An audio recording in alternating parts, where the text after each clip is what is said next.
கழுகினுடைய தனித்துவம் என்ன? ஆகாயத்திலே கார்மேகம் சூழ்ந்து கொள்கிற போது, தட்பவெப்ப நிலைகள் மோசமாக மாறுகிற போது,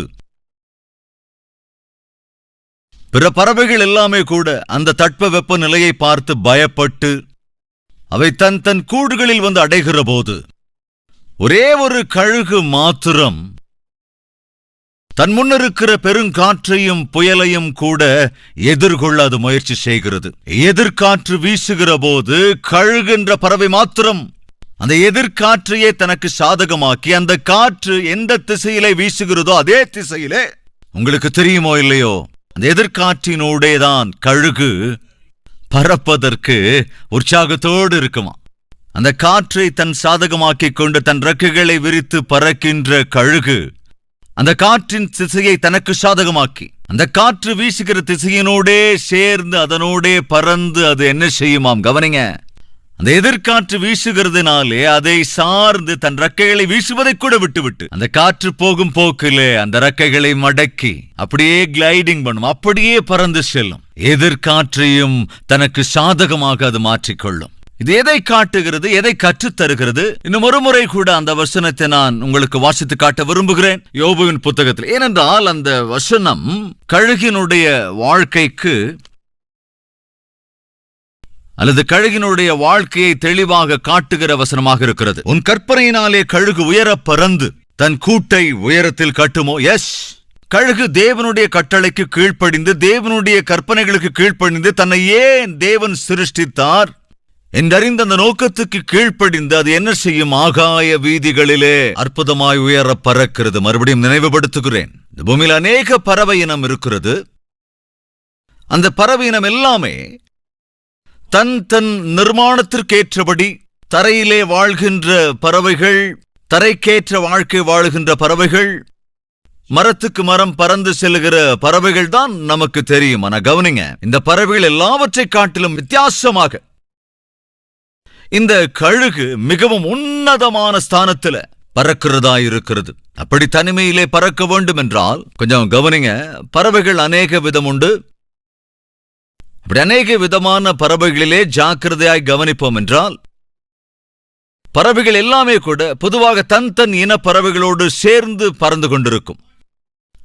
தன் இனத்தை சார்ந்த பறவைகளோடு சேர்ந்து பறக்கிற போது ஒரே ஒரு கழுகு மாத்திரம்தான். நீங்க பாக்குறீங்க இல்லையா, பறவைகள் அந்த எல்லா பறவைகளுமே தன் இன பறவைகளோடு தான் எப்போதுமே சேர்ந்து இருக்கும், சேர்ந்துதான் பறந்து கொண்டும் இருக்கும். சில சமயங்கள்ல நாம பார்ப்போம், ஆயிரக்கணக்கான பறவைகள் ஒன்று சேர்ந்து பறக்கும். அப்படி ஒன்று சேர்ந்து பறப்பதுதான் அந்த பறவைகளுடைய குணம்.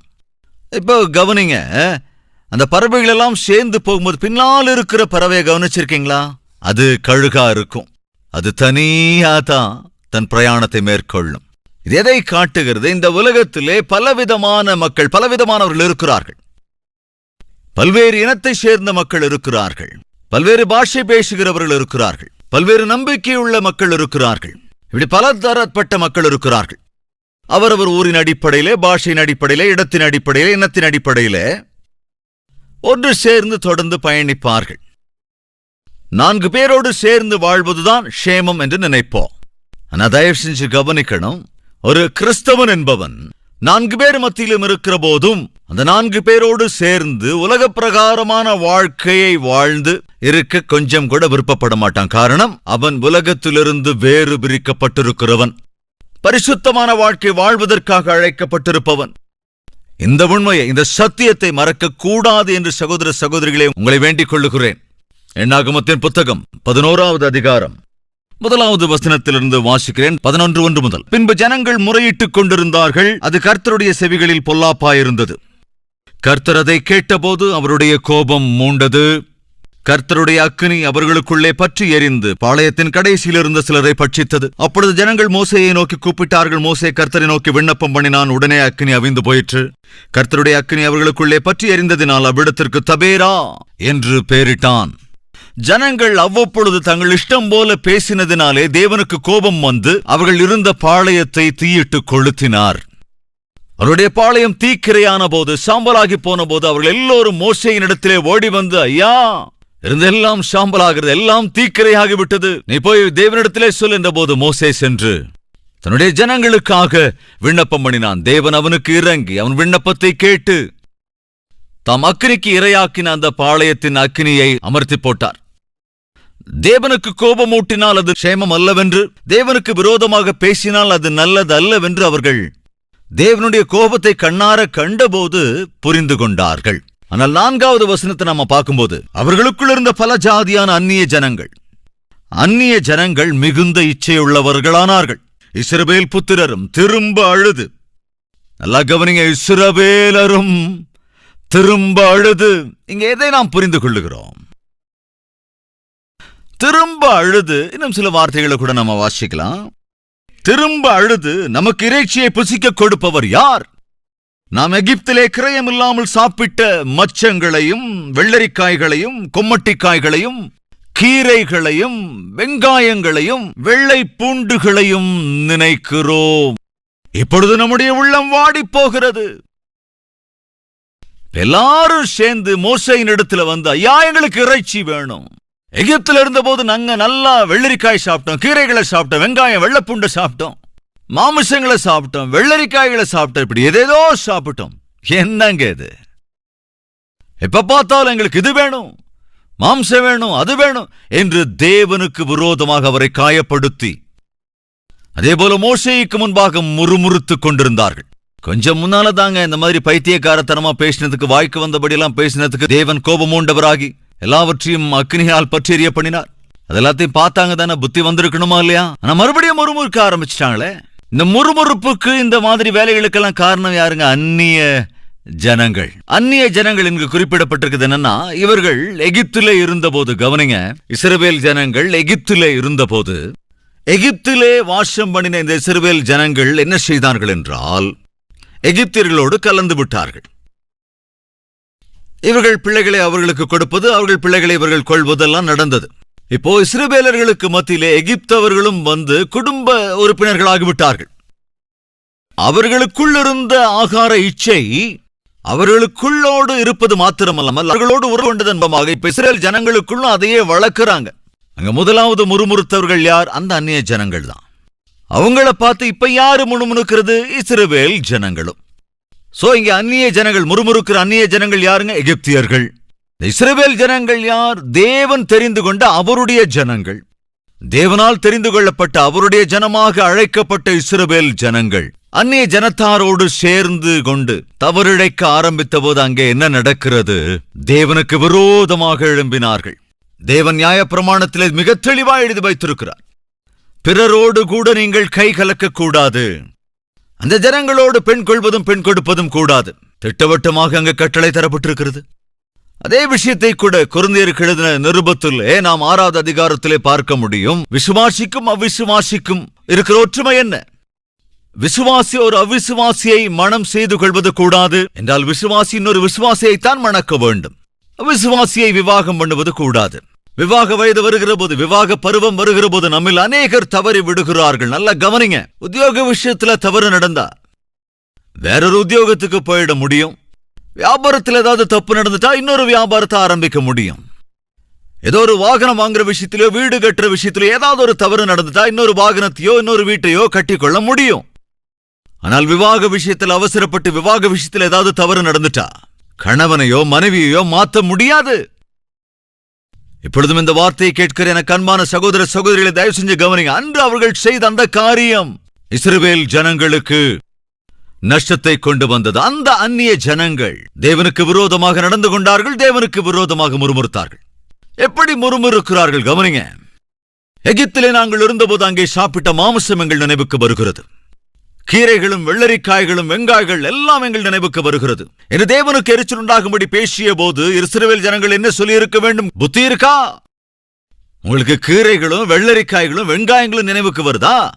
பார்வோனின் சேனையை தேவன் சிவந்த சமுத்திரத்தில் மூழ்கடித்தது நினைவுக்கு வரவில்லையா?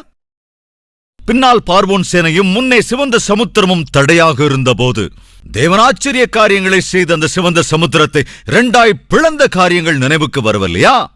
அந்த வெட்டாந்தரையின் மீது தேவன் நம்மை நடக்க வைத்து அந்த சத்ருவின் பயத்திலிருந்து நம்மை விடுவித்து சேமத்தை தந்தது நினைவுக்கு வரவில்லையா?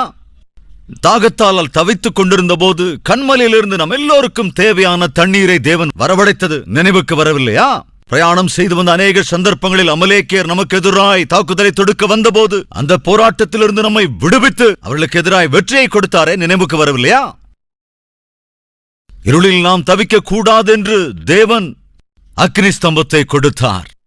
வெயிலில் நாம் சரிந்து வீழ்ந்து விடாதபடிக்கு தேவன் மேகஸ்தம்பத்தை உண்டாக்கி நாம் நடக்கிற எல்லா இடங்களிலும் நமக்கு மேலே மேகம் வந்து நம்மை வழி நடத்தியதெல்லாம், நிழலை நமக்கு தந்ததெல்லாம் நினைவுக்கு வரவில்லையா?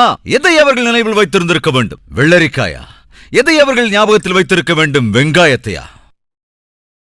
அநேக நாட்களிலும் தங்கள் வாழ்க்கையில எவைகளை நினைவில் வைத்துக் கொள்ள வேண்டுமோ அவைகளை நினைவில் வைத்துக் கொள்வதில்லை. காரணம் என்ன? உலகத்தோடு உலகமாக நாம் கலந்து விட்டோம். உலகத்தாரைப் போலவே நாமும் யோசிக்கிறோம். தரைக்கேற்ற வாழ்க்கையை நாம் வாழ்கின்றோம். அவர்களுக்கு ஒருவேளை இன்று தேவன் இருக்கலாம், இல்லாமலும் இருக்கலாம். அவர்களுக்கு ஒருவேளை இதை போன்ற பரிசுத்த வேதாகமும் ஒருவேளை இல்லாமல் இருக்கலாம். நாம் சேவிக்கிற தேவன் பரிசுத்தம் உள்ள தேவன். நாம் சேவிக்கிற தேவன் விலையேற பெற்ற தேவன். நாம் சேவிக்கிற தேவன் நீதியுள்ள தேவன். அவருடைய பிள்ளைகளாகிய நாம் நீதியாய் உத்தமமாய் வாழ வேண்டும் என்று விரும்புகின்ற தேவன். நாம் சேவிக்கிற தேவன் தனித்துவமானவர், பரிசுத்தமானவர். எனவேதான் நம்மையும் கூட தேவன் இருளிலிருந்து ஒளிக்குரியவர்களாய் இருக்க வேண்டும் என்பதற்காக வேறு பிரித்தார். கவனிங்க சகோதர சகோதரிகளே, நாம் உலகத்தில் இருக்கலாம், ஆனால் உலகம் நமக்குள் இருப்பதே கூடாது. படகு தண்ணீரில் இருக்க வேண்டுமே தவிர தண்ணீர் படகுக்குள் இருக்கவே கூடாது. ஒருவேளை படகுக்குள் தண்ணீர் வரும் என்றால் என்ன நடக்கும்? படகு மூழ்கி போய்விடும். அதேபோல் உலக பிரகாரமான காரியங்கள் நம்முடைய வாழ்க்கைக்குள் வந்தால் என்ன நடக்கும்? நாம் மூழ்கி போய் விடுவோம். அன்று அந்த அந்நிய ஜனங்கள் அந்த சந்தர்ப்பத்தில் இஸ்ரவேல் ஜனங்களை தவறான வழியிலே கொண்டு போய் அவர்களுக்காவது புத்தி இருந்திருக்க வேண்டும். அவர்கள் வார்த்தையை கேட்டு இவர்களும் அதே பாடலை பாட ஆரம்பித்து விட்டார்கள். அதன் விளைவாய் தேவனுக்கு கோபம் மூண்டது. இப்பொழுதும் இந்த வார்த்தையை கேட்கிற அன்பான சகோதரனே சகோதரியே, ஜாக்கிரதை. யாரோடு நீ ஃப்ரெண்ட்ஷிப் வைத்திருக்கிறாய்? ஜாக்கிரதை. யாரோடு கூட பார்ட்னராக நீ வியாபாரம் செய்கின்றாயோ? ஜாக்கிரதை. யாரோடு கூட சுற்றி கொண்டிருக்கிறாயோ? ஜாக்கிரதையாய் கவனித்தால் இந்த கழுகு பறவை இனத்தை சார்ந்த ஒரு பறவையாக இருக்கின்ற போதும் கூட அது தனித்துவமான வாழ்க்கைதான் வாழ்கிறது. எல்லா பறவைகளோடும் சேர்ந்து விடாது, எல்லோரோடும் இணைந்து கொள்ளாது, எல்லாவற்றோடும் தன்னுடைய வாழ்க்கையை பகிர்ந்து கொள்ளாது. ஏனென்றால் அது தனித்துவமான பறவை. தனித்தே பறந்து பிரயாணிக்கிறதுக்கு அவனிங்க தனித்து பிரயாணம் பண்ணணும்னா என்ன வேணுங்க? தனியா குடியிருக்கணும்னா என்ன வேணும்? தைரியம் வேணும். கவனிங்க, கழுகு மிகவும் தைரியம் உள்ள ஒரு பறவை. நீ உன்னுடைய வாழ்க்கையிலே தேவனுடைய பிள்ளையாய் முன்னேற வேண்டும் என்றால் உன் நண்பர்கள் அந்நியர்களாக இருக்கக்கூடும். உன்னுடைய நண்பர்கள் தங்கள் இஷ்டம் போல வாழ்கிறவர்களாக இருக்கக்கூடும். ஒரு சில சிநேகிதர்கள் பாவம் செய்ய ஓடுகிறவர்களாக இருக்கக்கூடும். அப்படிப்பட்டவர்களுக்கு மத்தியில நீ பரிசுத்தமாய் வாழ வேண்டும் என்றால் தைரியம் வேண்டும். சினிமா தியேட்டருக்கு போலாம் வா, A-rated மூவிஸ் பார்க்கலாம் வா, நைட் கிளப்ஸுக்கு போலாம் வா, ஆடி பாடி கொண்டாடலாம் வா என்று ஒரு சில நண்பர்கள் அழைக்கிற போது நோ என்று சொல்வதற்கு என்ன வேணும்? தைரியம் வேணும். நான் உங்க கூட வரமாட்டேன் என்று சொல்வதற்கு தைரியம் வேணும். என்று பசங்களுக்கு பொண்ணுங்க வேணும், பொண்ணுங்களுக்கு பசங்க வேணும், ஃப்ரெண்ட்ஷிப் வேணும். யாரோ ஒருத்தர் பாய் ஃப்ரெண்டா கேர்ள் ஃப்ரெண்டா கொண்டிருந்தே ஆகணும். அது நாட்களில் இருக்கிற ஃபேஷன். நீ கூட ஒரு பொண்ணை காதலி, நீ கூட ஒரு ஆணை காதலி, உனக்கு கூட ஒரு லைஃப்ல ஒரு பார்ட்னர், ஒரு ஜோடி இருந்தா உனக்கு நல்லா இருக்கும் என்று உன் நண்பர்கள் உன்னை உற்சாகப்படுத்துகிற போது நீ சொல்ல வேண்டும் நோ. ஏன் நோ? நான் சேவிக்கிற தேவன் தனித்துவமானவர். நான் சேவிக்கின்ற தேவன் பரிசுத்தமான தேவன், பரிசுத்தத்தை நேசிக்கிற தேவன். தைரியம் வேணுங்க. எஸ். பிற தேசத்திலே அடிமைகளாக இருந்த தானியேல், சாத்ராக், மேஷாக், ஆபேத்நேகோ, நேபுகாத் நேச்சார் ஆட்சியின் கீழே அன்றிருந்த இந்த ஞானிகள் நால்வர் எல்லோருக்குமே கூட ராஜா போஜனம் பண்ணுகிற போஜனத்தை, பரிசுத்தமற்ற தங்களை தீட்டுப்படுத்துகிற போஜனத்தை இவர்களுக்கு சாப்பிட கொடுத்த போது தானியேல், சாத்ராக், மேஷாக், ஆபேத்நேகோ தங்களுக்கு மேலிருந்த அதிகாரி இடத்திலே தெளிவாய் சொல்லிவிட்டார்கள். என்னவென்று? இந்த போஜனத்தை நாங்கள் புசிக்க மாட்டோம். என்ன பைத்தியகாரத்தனமா இருக்கு? ராஜா புசிக்கின்ற ஃபர்ஸ்ட் கிளாஸ் போஜனம் அது. டேஸ்டி டெலிஷியஸ் உணவு அது. புரோட்டீன் ஃபுட் அது. நான்வெஜ் ஆகாரம். அப்படிப்பட்ட சாப்பாட்டை சாப்பிட மாட்டேங்கிறீங்களே பைத்தியகாரங்க மாதிரி. நாங்க சாப்பிட மாட்டோம். ஏன்? என்ன? எங்களுக்குன்னு சில விதிமுறைகள் இருக்குங்க. எங்களுக்கென்று ஒரு வேதாகமம் இருக்கிறது. அந்த வேதம் எங்களுக்கு சொல்லி இருக்கிறது நாங்கள் எதை புசிக்க வேண்டும், எதை புசிக்க கூடாது என்று. இந்த புத்தகத்தின்படி நடக்கிற வாலிபர்கள் நாங்கள். பரிசுத்தமற்ற எதையும் நாங்கள் சாப்பிடுவது கூடாது. ஏனென்றால் எங்கள் தேவன் பரிசுத்தமானவர். அப்ப என்னதான் சொல்ல வரீங்க? எங்களுக்கு வெஜிடேரியன் ஃபுட்டு கொடுங்க, காய்கறிகள் எங்களுக்கு போதும். ஆனா அவங்களோ நல்லா நான்வெஜ் சாப்பாடெல்லாம் சாப்பிடுறாங்க. ஆனா நீங்க வெஜிடேரியன் ஃபுட் தான் வேணுங்கிறீங்க, காய்கறி தான் போதுங்கிறீங்க. உங்க முகமெல்லாம் வாடி போயிருக்கு, ஆனா அவங்களுடைய முகங்களோ நல்லா கள்ளையா இருக்கு. ராஜாவுக்கு ஒருவேளை இந்த விஷயம் தெரிஞ்சதுன்னா அவர் என்ன சஸ்பெண்ட் பண்ணிடுவாரு.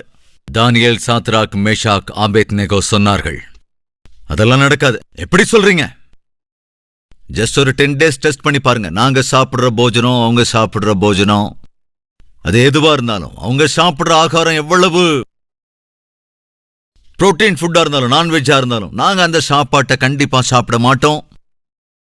நாங்க ஜஸ்ட் வெஜிடேரியனை சாப்பிடுவோம். 10 நாள் எங்களுக்கு கொடுத்து வேணா பரீட்சிச்சு பாருங்க, அவங்க முகத்தையும் எங்க முகத்தையும். வாங்க நாம கூட ஒரு பார்க்கலாம். தானியேலின் புத்தகம் வாசிக்கலாம். 1வது அதிகாரத்தின் 12வது வசனம்.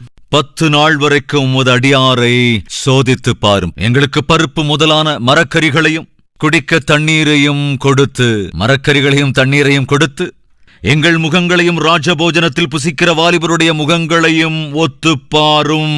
பின்பு நீர் காண்கிறபடி உமது அடியாருக்கு செய்யும் என்றான். அவன் இந்த காரியத்திலே அவர்களுக்கு செவி கொடுத்து 10 நாள் அளவும் அவர்களை சோதித்து பார்த்தான். 10 நாள் சென்ற பின்பு ராஜபோஜனத்தை புசித்த எல்லா வாலிபரை பார்க்கிலும் அவர்கள் முகம் களையுள்ளதாயும் சரீரம் புஷ்டியுள்ளதாயும் காணப்பட்டது. ஃப்ரெண்ட்ஸ், பரிசுத்தமான வாழ்க்கை வாழ்கிறவர்களின் முகம் பிரகாசமாயிருக்கும், களையோடு இருக்கும். குடிகாரர்களின் முகத்தை நீங்க பாருங்க, ட்ரக்ஸ் யூஸ் பண்றவங்களோட முகங்களை பாருங்க, நல்லா சிகரெட் குடிக்கிறவங்களோட முகத்தை பாருங்க, எப்ப பார்த்தாலும் பொண்ணுக்கு பின்னால பசங்க பின்னால சுத்துறவங்களோட முகங்களை பாருங்க. அது எவ்வளவு அசிங்கமாக இருக்கும் என்பது தெரியும். அது எவ்வளவு விகாரமாக காணப்படுகிறது என்பது தெரியும். இந்த நம்மத்தில் யாராவது இருக்கீங்களாங்க? தனித்துவமாய் வாழ வேண்டிய நீ, ஆண்டவருடைய பிள்ளையாய் வாழ வேண்டிய நீ, உலகத்தோடு உலகமாகி விட்டாயா? பாவ வாழ்க்கையோடு கலந்து போய்விட்டாயா? ஜாக்கிரதை!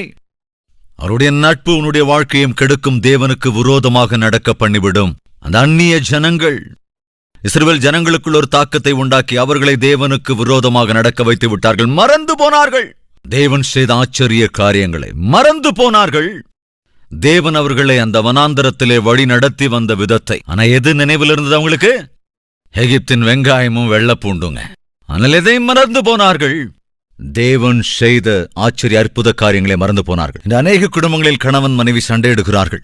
எதற்காக சண்டை? கொஞ்சம் யோசிச்சு பாருங்க. நம்ம மத்தியில் யாராவது இருக்கீங்களா சண்டை போடுகிற கணவன் மனைவிமார்? ஒரு நிமிஷம் சிந்திச்சு பாருங்க, நீங்க எதற்காக சண்டை போடுறீங்க? அதற்கு வலுவான காரணம் ஏதாவது இருக்கா?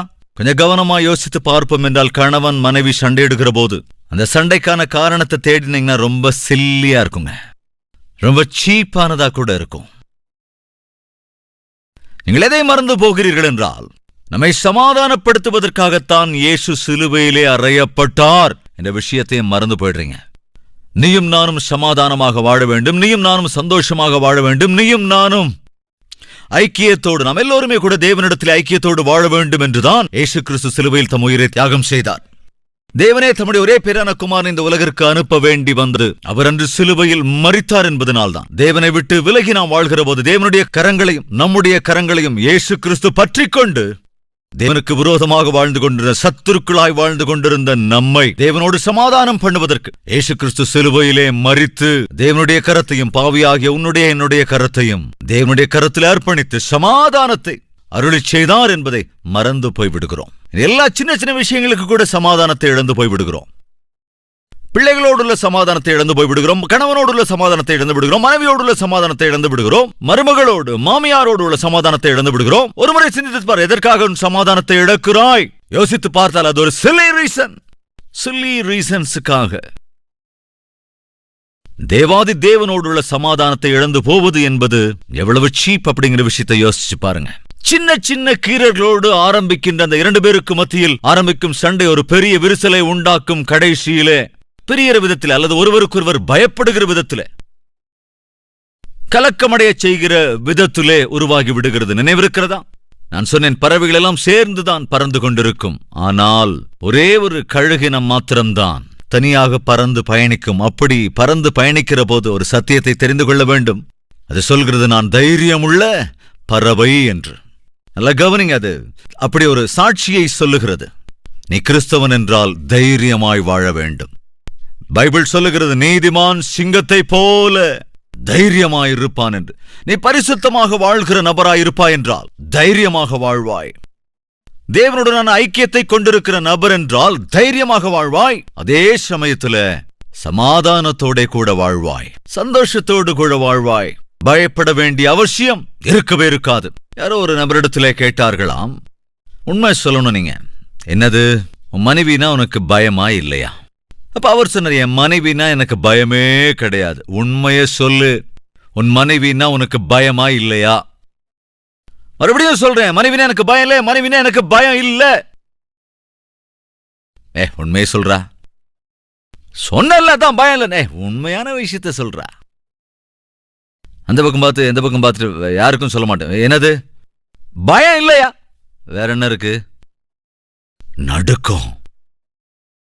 என்ன இப்படி சிரிக்கிறீங்க? பயம் இல்லையா? என்ன இருக்கா?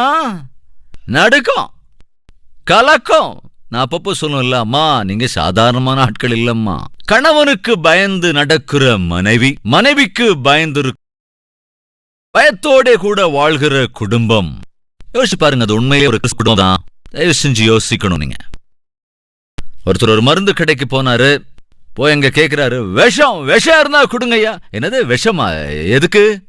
உயிரோடு இருக்கனால பயமா இருக்கு, வீட்டுக்கு போறதுனாலே பயமா இருக்கு. ஐயா உங்களுக்கு விஷம் கொடுனா அப்படியெல்லாம் எங்களால கொடுக்க முடியாது, டாக்டர் பிரிஸ்கிரிப்ஷன் அதுக்கு வேணும். ஒரு பாட்டில் விஷம் கொடுங்க அப்படின்னு டாக்டர் உங்களுக்கு எழுதி கொடுத்தாருன்னா, டாக்டர் பிரிஸ்கிரிப்ஷன் இருந்தா தான் விஷமோ மருந்தோ எதானாலும் கொடுக்க முடியும். எந்த ஆதாரமும் இல்லாம விஷயம் எங்களால தர முடியாதுங்க. அவர் வேகமா தன்னோட பாக்கெட்ல இருந்து மேரேஜ் சர்டிபிகேட் எடுத்து காமிச்சாராம். அப்ப அந்த மெடிக்கல் ஷாப்கார சொன்னார், என்ன காரியம் நடந்துருச்சு? ஒரு பாட்டில் விஷம் வேணுமா, 2 பாட்டில் விஷம் வேணுமா? கடைசியில கல்யாணம் அந்த சர்டிபிகேட் எதுக்கு உதவுது? சாவுக்கான சர்டிபிகேட்டா மாறிடுச்சா? இது உண்மையா இல்லையாங்க? சில பேருடைய வாழ்க்கையில கணவர்னா பயம், மனைவினா பயம், பேரண்ட்ஸ்னா பிள்ளைங்களுக்கு பயம். அன்போடே கூடிய பயம் என்பது வேற. கொண்டு போட்டுடுவாரோ என்கிற பயம், அடிச்சு உதைப்பாரோ என்கிற பயம், நரக வேதனை காட்டுவாளோ என்கிற பயம், நிந்தித்து விடுவாளோ என்கிற பயம், சண்டை போடுவாளோ என்கிற பயம், ஏதாவது தூக்கி எறிஞ்சிருவாளோ என்கிற பயம், வீடே இன்னைக்கு 2ஆ போகிற அளவுக்கு சண்டை வருமோ என்னவோ பயம். அப்படிப்பட்ட ஒரு குடும்ப நடைமுறையில் இருப்பாய் என்றால் கவனி, நீ தரைக்கேதுவான வாழ்க்கை வாழ்கிறாய்.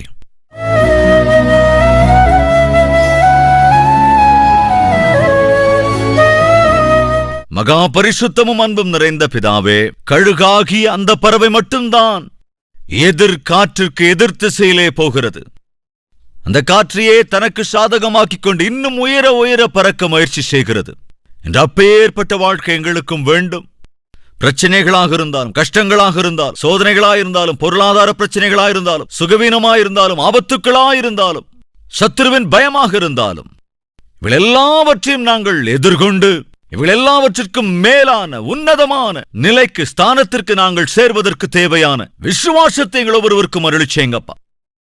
நீதிமான் சிங்கத்தை போல தைரியமாயிருப்பான். அப்படிப்பட்ட நீதியுள்ள வாழ்க்கை எங்கள் ஒவ்வொருவருக்கும் அருளுங்க ராஜா. உத்தமமாய் வாழ்கிற ஒரு அற்புதமான வாழ்க்கையை அருளுங்க. வெற்றிகரமான வாழ்க்கை எங்களுக்கு அருள வேண்டும் என்று இயேசு கிறிஸ்துவின் நாமத்தில் வேண்டிக் கொள்கிறோம் பிதாவே. ஆமென்.